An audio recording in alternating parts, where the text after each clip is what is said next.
എന്താ? 12ാമത്തെ തവണയാണ് ഞാൻ നിങ്ങളെ കാണാൻ വരുന്നത്. ഇനിയെങ്കിലും എന്റെ കാര്യം. എന്ത് കാര്യമാണോ? നിങ്ങളുടെ ഗവൺമെന്റിന്റെ ഒരു പരിപാടി ഉണ്ടല്ലോ, സ്വാതന്ത്ര്യ സമര സേനാനികൾക്കുള്ള പെൻഷൻ. അതിനറിയാതെ അപേക്ഷ അയച്ചൊരു സാധുവാണ് ഞാൻ. എന്റെ ഒപ്പം അപേക്ഷ അയച്ച എല്ലാവർക്കും പെൻഷൻ കിട്ടിക്കഴിഞ്ഞു. അവരിൽ പലരും കുഴിയിലുമായി. എന്നിട്ടും എന്റെ കാര്യത്തിലൊരു തീരുമാനവുമായില്ലല്ലോ സാറേ. അതിനിപ്പോ ഞാൻ എന്ത് ചെയ്യാനാ? അപേക്ഷ മുകളിൽ നിന്ന് താഴോട്ട് വരണ്ടേ? മുകളിൽ ചോദിക്കുമ്പോ താഴെ, താഴെ ചോദിക്കുമ്പോ മുകളിൽ. ആളെ കുറഞ്ഞു കളിപ്പിക്കരുത്. നിങ്ങളെ കൊണ്ട് പറ്റില്ലെങ്കിൽ അത് പറ. എന്താ ഇവിടെ ഒരു ബഹളം? കൈമൾ മാഷോ, എന്താ പ്രശ്നം? മാഷ് അകത്തേക്ക് വരൂ.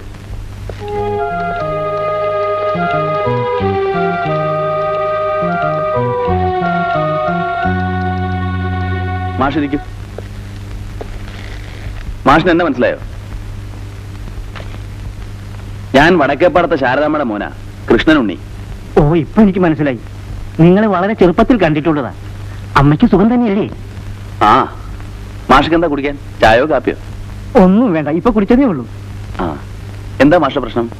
സ്വാതന്ത്ര്യ സമര സേനാനികൾക്കുള്ള പെൻഷൻ അപേക്ഷിച്ചിട്ട് വളരെ കാലമായി ഒരു തീരുമാനവുമായില്ല. ഈ പെൻഷനും മറ്റും ആഗ്രഹിച്ചിരുന്നവനല്ല ഞാൻ. കുടുംബത്തിലെ ബന്ധപ്പാട് കൊണ്ടും കഷ്ടപ്പാട് കൊണ്ടും തീരെ നിവൃത്തിയില്ലാഞ്ഞിട്ട് അപേക്ഷിച്ചതാണ്. മാഷേ, ഞാൻ ചാർജ് എടുത്തിട്ട് കുറച്ച് ദിവസമേ ഉള്ളൂ. എത്രയും വേഗം ഞാൻ ഇക്കാര്യത്തിലൊരു തീരുമാനം എടുക്കാം. എന്നാൽ കഴിയുന്ന എല്ലാ സഹായവും ഞാൻ മാസ്റ്റർ കൊണ്ട് ചെയ്യാം. ഇങ്ങനെയെങ്കിലും പറയാൻ ഒരാളുണ്ടായല്ലോ. ഞാൻ വരട്ടെ. ആ.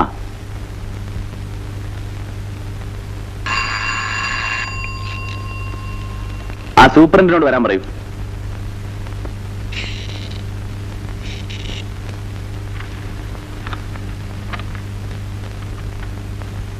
ആ, ഇപ്പൊ അങ്ങോട്ട് പോയില്ലേ?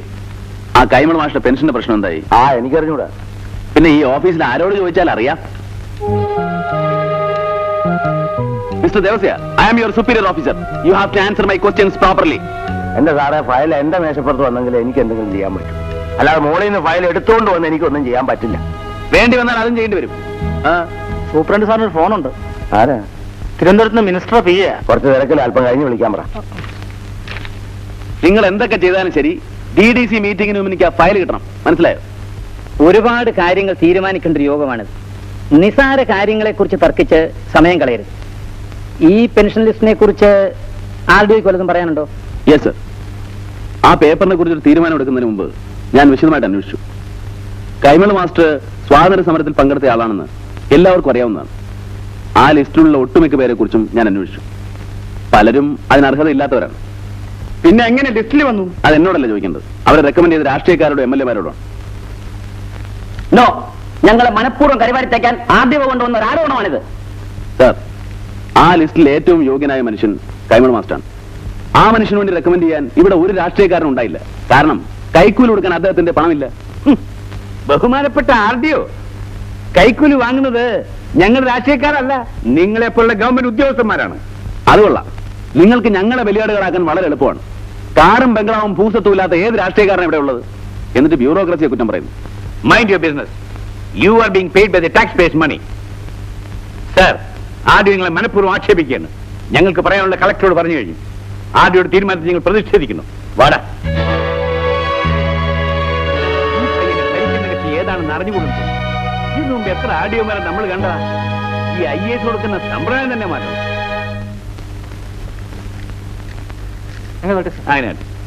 അല്ല, ഇതാരും ഒത്തിരി കാലം ആയാലും കണ്ടിട്ട്.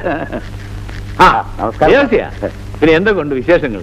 DDC മീറ്റിംഗ് എങ്ങനെ ഉണ്ടായിരുന്നു സാറേ? എന്ത് പറയാനാ ദേവസ്യ, കൊടഞ്ഞില്ലേ? പയ്യൻ വിലസൊന്നും കരുതി വന്നതാ.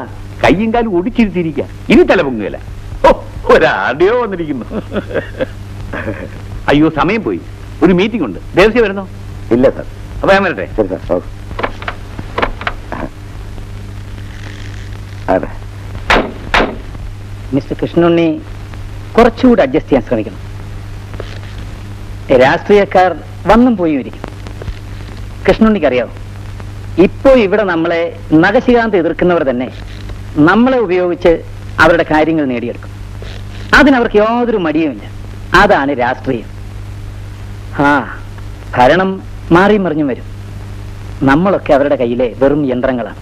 ബട്ടൺ അമർത്തിയാൽ ജോലി ചെയ്യുന്ന യന്ത്ര മനുഷ്യർ. It's all A part of the game. Take it easy.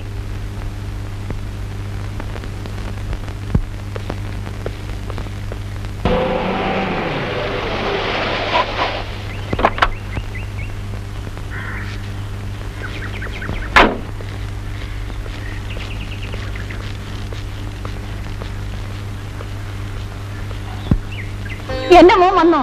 ഞാൻ രാവിലെ തൊട്ട് കാത്തിരിക്കുകയാണ്. നീ എങ്ങനെ വന്നു? കാറില്. കാറിലോ? എന്നിട്ട് കാർ എവിടെ? ഞാനൊന്ന് നോക്കിട്ട് വരട്ടെ.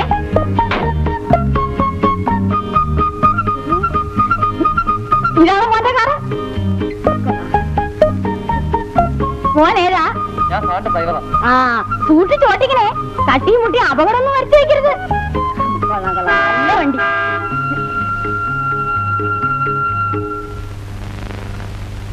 മോൻ കാറപ്പോ വാങ്ങിച്ചു? ഞാൻ വാങ്ങിച്ചതല്ലമ്മേ, സർക്കാർ വണ്ടിയാ. ആരുടേതായാലെന്താ, കാറ് തന്നെ. മോനെ, നീ കാറി വരുന്നത് കവലയിൽ എല്ലാരും കണ്ടോ? പിന്നെ ഞാൻ കൈയും തലമൊക്കെ പുറത്തേക്കിട്ടല്ലായിരുന്നു. ഈ അമ്മയ്ക്ക് ഒരു വിവരമില്ല. നല്ല മീനാ, കഴിക്ക.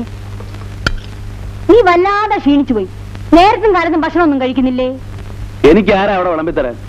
അമ്മയോട് അങ്ങോട്ട് വരാൻ പറഞ്ഞ അമ്മ കേൾക്കുവോ? ഞാൻ എങ്ങനെയാ മോനെ ഈ വീടും പറമ്പും ഒക്കെ വിട്ടിട്ട് അങ്ങോട്ട് വരുന്നത്? എന്തിനാ അമ്മ ഈ വയസ്സുകാലത്ത് ഇങ്ങനെ ഇരുന്ന് കഷ്ടപ്പെടുന്നത്? അമ്മയ്ക്ക് ഈ വീടും പറമ്പൊക്കെ എന്റെ കൂടെ പോന്നൂടെ? അങ്ങനെ ധൃതി പിടിച്ചാൽ നല്ല വില കിട്ടുമോ? ആർക്കെങ്കിലും വെറുതെ കൊടുത്തിട്ട് പോരാൻ പറ്റുമോ?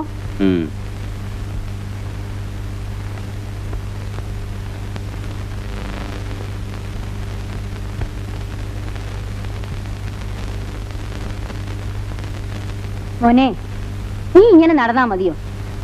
വയസ്സ് 30 കഴിഞ്ഞു. ഒരു കല്യാണമൊക്കെ കഴിക്കണ്ടേ? എനിക്കിനി കല്യാണമൊന്നും വേണ്ടമ്മേ. നീ ഇപ്പോഴും അവളെ മനസ്സിൽ വെച്ചോണ്ടിരിക്കുക. അവക്ക് കല്യാണവും കഴിഞ്ഞ് ഒരു കുട്ടിയായി. ഇനിയും നീ അവളെ മറന്നില്ലേ?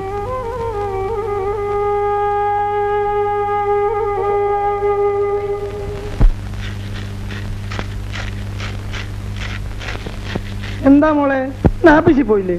ഇവിടുന്ന് ഇറങ്ങിയപ്പോഴേ നേരം വൈകി. ബസ്സും കിട്ടിയില്ല. ഞാനിങ്ങി പോന്നു. ഇന്നലെ ലീവായിരുന്നു, ഇന്നും കൂടെ ആയാലോ? അത് സാരമില്ല അച്ഛാ, നാളെ ലീവ് എഴുതി കൊടുത്താൽ മതി. ഇല്ല,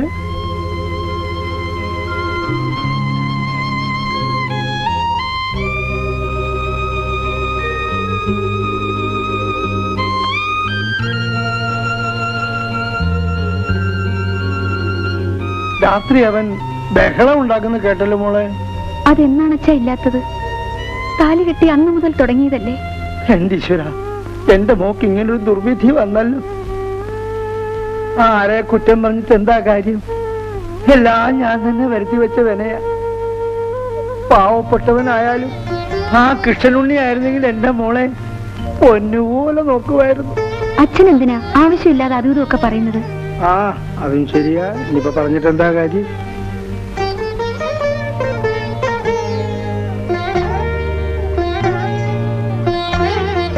പാവപ്പെട്ടവനായാലും ആ കൃഷ്ണനുണ്ണി ആയിരുന്നെങ്കിൽ എന്റെ മോളെ പൊന്നുപോലെ നോക്കുമായിരുന്നു.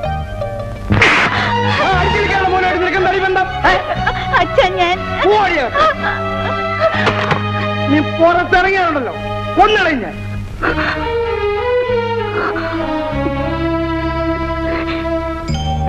കേസ് തോറ്റുപോയോ?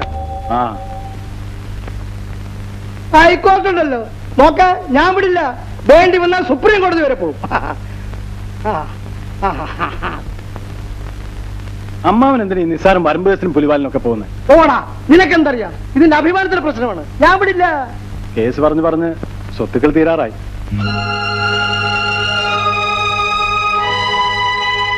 അമ്മാവ, രാധികയുടെ എന്റെ കല്യാണം ഇനി എന്തിനാ നീട്ടിക്കൊണ്ട് പോകുന്നത്?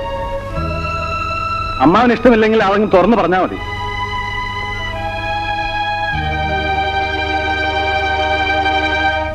വിക്രമൻ എന്താ ഒരു കുറവ്? എന്തുകൊണ്ടും അവൻ നിനക്ക് അനുയോജ്യനാണ്. എനിക്കാണെങ്കിൽ വയസ്സായി. ഈ സ്വത്തും കൃഷിയൊക്കെ ആരെ കൊണ്ട് കഴിയും നോക്കിക്കണ്ട് നടത്താൻ? ഒന്നുമില്ല, അവൻ നിന്നെ പുറച്ചെടുക്കണല്ലേ.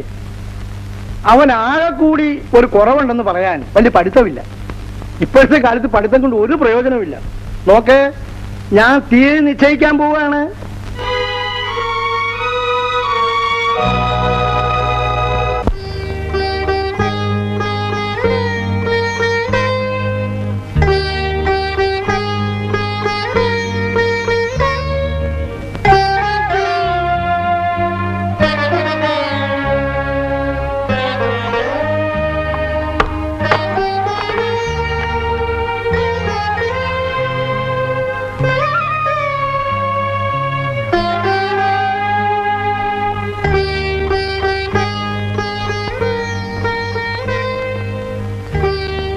ഒരു രാത്രിക്ക് വേണ്ടി എത്ര നാളായി ഞാൻ കാത്തിരിക്കുന്നു.